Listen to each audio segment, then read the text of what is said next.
আসসালামু আলাইকুম। আমি আজকে কচু পাতার ভর্তা করি। এই যে আমি কচু পাতা কুড়ি রাখি দিছি। এরপরে আপনার একটা টাকি মাছরে আপনার খোলা দিলই ভালো করে একটু তেল দিয়ে ভাজি করে নিয়ে এই পিঠ করে এরপরে কয়টা কাঁচামরিচের ভাজি নিছি, নিয়ে এই জায়গায় কিছু রসুন কুচি দিছি আর বাড়া রসুনও দিছি, দিয়ে এগুলারে ভালো করে ভাজি শাকগুলা দিয়ে দিলাম। দেওয়ার পরে পানি সহ শাকটা দিয়ে দিলাম। এটা ভালো করে সিদ্ধ হইতে হইব। আর এই জায়গায় আরো একটু পানি দিয়ে, এটা যদি রস না হয় তাহলে আপনার গলা ধরব।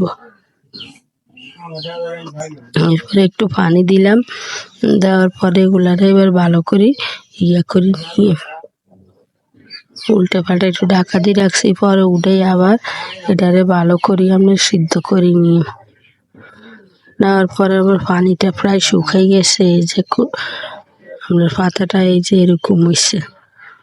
এরপরে আমি পাড়ার মধ্যে করছি। আমি আবার এই পাক দিয়ে আপনার রসুন কাঁচামরিচ এগুলার টালি লইছি। ওটা আবার ভিডিও হয় না, করা হয় না, অনেক কিছু নিয়েন না। রসুনরে পেঁয়াজরে ওই তেলের মধ্যে টালি নিবেন ভালো করে বাদামি কালার করি। এরপরে আমি মাছগুলা ভাজি গেলেছি। এবার রসুন পেঁয়াজগুলা ভাজি করি ভালো করে বাড়ি নিয়ে হাড়ার মধ্যে।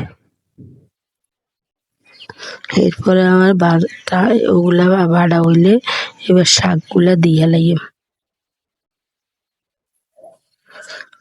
মাছ দিলাম, মরিচ দিলাম, রসুন আর পেঁয়াজ করা বেরেস্তা করা ওগুলা দিলাম। এরপরে কচু পাতাগুলা ভালো করে মিক্স করে বাড়ি হেলাই দিয়ে, রসুন একটু বেশি করে দিলে হয় কি আনের আর গলা ধরে না। ভর্তাটা কিন্তু একবারে সেরকম হয়। একবার এইভাবে বানাই খাই দেখবেন, খুবই ভালো। এরপরে যার মধ্যে কিছু কাঁচা পেঁয়াজ দিলাম। পেঁয়াজটা দাঁতের তলে না হলে ভালো লাগে না, এলাই আপনার পেঁয়াজ দিলাম আর কিছু ধনিয়া পাতা দিলাম, বিলাতি ধনিয়া পাতা দিয়ে আপনার ভর্তাটা বাড়ি গেলাই। এই যে ধনিয়া পাতাগুলা দিয়ে আমার এই যে অল্প করে দিছি। ভর্তা অল্প তো এলাই কম করিয়ে দিলাম। এই যে ভর্তাগুলা আপনার প্রায় বাড়া হয়ে গেছে। যদি আমার কাছে ভালো লাগে একটা লাইক করবেন, কমেন্ট করবেন, শেয়ার করবেন, সাবস্ক্রাইব করে দিয়েন। আসসালামু আলাইকুম।